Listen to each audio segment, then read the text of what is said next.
All right, our next guest today is a fabulous local band, and this is a genre of music that, to be honest, I'm not that familiar with, but I like it. I love it, in fact. And the group's name is Beatseed. We have Rob Gall, Shannon Gall, and Stefan Young. Guys, welcome to the program. Hey, thanks for having us. Oh, it's a pleasure to have you in, and proud couple of fellow Wilsonites here. Shannon and Rob went to Wilson High School. That's great. And Stefan, where did you go again? Franklin Pierce. Franklin Pierce. Nothing wrong with that. So now, Beatseed, tell us how long you guys have been doing your thing. We've been doing it for a long time now. It's been about 15 years since we started actually kind of getting in and doing it, at kind of a serious level. Right. And let's tell us how you came together. Because I know now you were in a band or a group before this, right? And what was the name of that? Yeah, Deadly Effect, speed metal. Speed metal. That's right. So we progressed from speed metal, slowed it down, and and went. No, plucked him from speed metal. Let me back up before we get into how you guys got together. How do we? And forgive my ignorance here, but how do we put a category on this? There's house, trance, industrial. There's lots of different labels. How do you see this? What do you call this project? We've always struggled with trying to put an actual specific genre. I guess if you were to say most of our stuff is more in the breakbeat category, but we really do kind of mix in different genres of music, subgenres of electronic music like trance, hip hop, even outside of that, hip hop, breakbeat, drum and bass. So what is the difference between house, trance, electronica? School us a little bit here. A lot of it is mostly tempo driven. There's subtleties in tempos. You can dance to it all, but house music tends to be more around the 125, 130 BPM. Breakbeat's kind of in the same thing. House music kind of has a little more steady beat to it. It's more of a 4/4 kick. And what would snare. trance be, or industrial? Trance, same kind of thing. Trance, a little faster tempos. You're probably in the 140, 145 tempo. What we do is breakbeat. We're kind of in the middle there. We go down slow to hip hop tempos, but we also go up to the extreme 135, 140. So you kind of embrace all of it and try to do your own thing. Yeah. It's definitely a hybrid of it all. That's great. Okay, so now how did you guys get together? What was this right after high school, or were you in high school? How did this come together? We were all in high school, but go ahead, Shannon. Right. Tell them Well, I was in a band called Pure Void, and I'd been doing that for a few years. And Steve had a band called Black Brick, and when we got together, actually my singer quit for Pure Void, and I think it was Steve's band, Black Brick, had also kind of parted ways around the same time as the singer for my band quit. So we just kind of naturally felt it was... Hey, you had an ad in the paper. I did put an ad in the paper, in the Tacoma News Tribune. Even it was before that, or was it? It was one of those independent... Was this before... was it like Stranger? Was this before Craigslist? Right. This is before Craigslist. Yeah, I met him through an ad. Back when we used to use pens and papers to communicate. Yeah, exactly. No email, stuff. no stuff. Yeah. Right. So yeah, I had an ad out because I was looking for other musicians to play with, and so it was just amazing. Two freaks managed to find each other through an ad in some magazine, because electronic music at the time, there really was nothing there genre-wise. We were listening to stuff like Depeche Mode. And, right. Yeah, that's what I'm saying. Back then, it was pretty much a relatively unknown factor. This whole... It was underground, if anything. Yeah, very underground. Right. Very underground. So when you got together and you formed your group and you guys found your groove, did you have a trouble finding places to play, or did you have to put on your own shows? Yeah.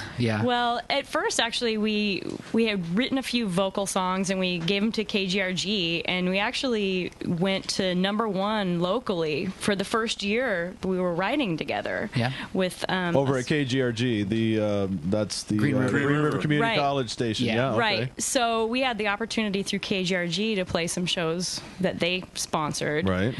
We opened for Sky Cries Mary. Nice. And I think there was another show where we had opened for the Crystal Method through KGRG. Beautiful. Yeah. So we did have a lot of opportunities through that. Yeah, the internet wasn't really there, so it was like the radio station was it, and KGRG just happened to really, they had they were embracing electronic music. Right. One of the few stations around here that did. Yeah, way before early. like C89. Yeah, C89 wasn't around. Even like back when 107.7 was kind of more of a structured absolutely, station. yeah. They had pieces of it, but they went off with the grunge. Yeah, they really ran off with that the grunge way. thing. Yeah. Right. All right, well, hey, let's take a listen. The artist is Beatseed, and they're absolutely amazing. The EP that they have out is titled Mustang. Let's listen to a track off it. This is titled All of Me. Get up and dance. Yeah.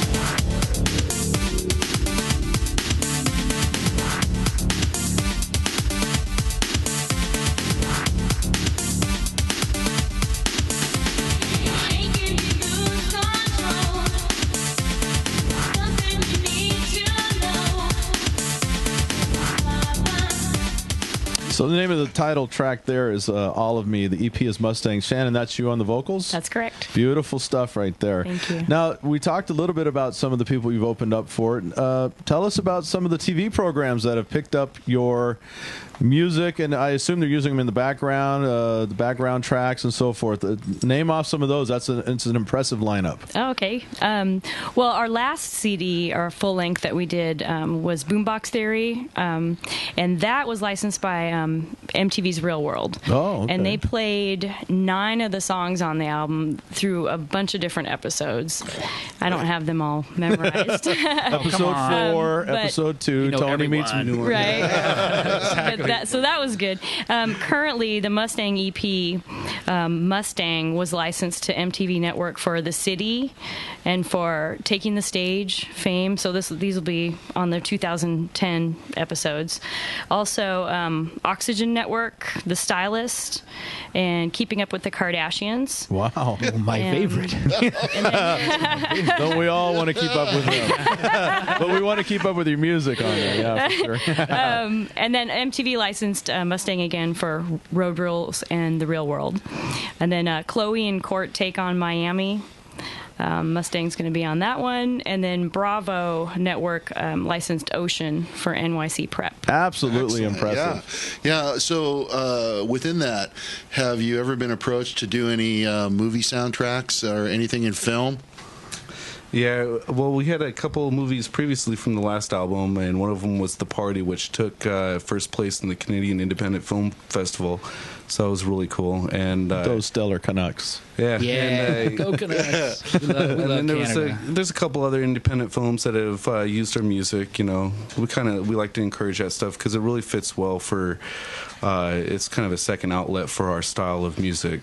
you know. Well, I was listening to Bounty Hunter, and I'm telling you, who should give you a call is Tarantino. Yeah. Hey, Tarantino. Absolutely. Like that. There you go. It Give would me a be call. Great, and He's got my number. And the other thing you could just do the whole series for, if they ever bring it back, Miami Vice. Oh, yeah. That'd be great. They are doing the movie, you know. Are they? Okay, movie's there you coming. go. There you go. The Miami Vice movie. And Put that speaking note of, down. how you guys are Tacoma kids, guys, grew up here, and it's got to be amazing to tune in the TV and hear your music on there. But how did you get that? Take us through that process of you're putting this together. Oh, we think this is pretty good, and then shopping it, and then actually getting the call or a letter, or how does that work?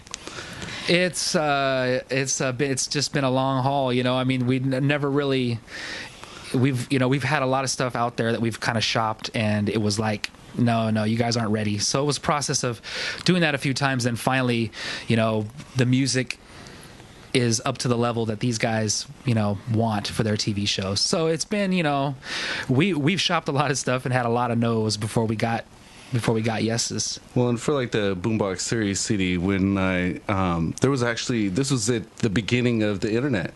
When pretty much. I mean, Bunna Murray put out an advertisement looking for music for their that's show. right. That's right. Yeah. There was another band that had offered. They'd been offered the spot, and they were too underground and not cool enough to go with making money in music. So we were like, hey, we want to make money in music. It just turned out to be a great opportunity for us because Bunna Murray they heard it and were like, wow, we love this. And